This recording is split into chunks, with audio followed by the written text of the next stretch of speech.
I mean, there's still a lot of research going on in terms of this vaccine. There's a lot of debate as to, is the vaccine actually a benefit? Because it still could be associated with more severe disease. Initially, there were about 250,000 or 300,000 children which were vaccinated, so aged 9 or older. And one of the major findings in this period was that if you had a previous exposure to dengue, so you had a natural immune response, pre-existing, you were more likely to be protected after the vaccine was employed.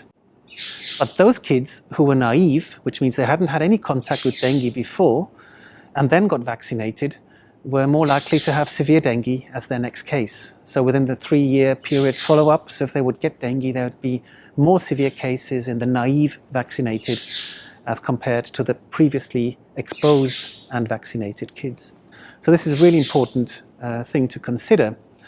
And so there were modelers, so mathematical modelers who take into account different factors, environmental factors, vector control factors, treatment, susceptibility, etc. Put it all into one big black box and then predict how many cases can occur or could be prevented. You can use this for cost effectiveness issues, but they mainly did it to see how many severe cases because of vaccination would occur beyond 3 years of vaccination.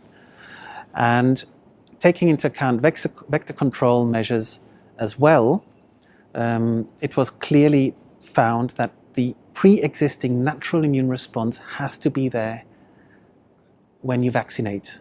So WHO has taken this into their guidelines, and you can only use this vaccine in hyperendemic areas or in highly endemic areas, areas where there's a lot of dengue and where you would expect approximately 70% of people to have antibodies against dengue. The lowest would be 50% if you want.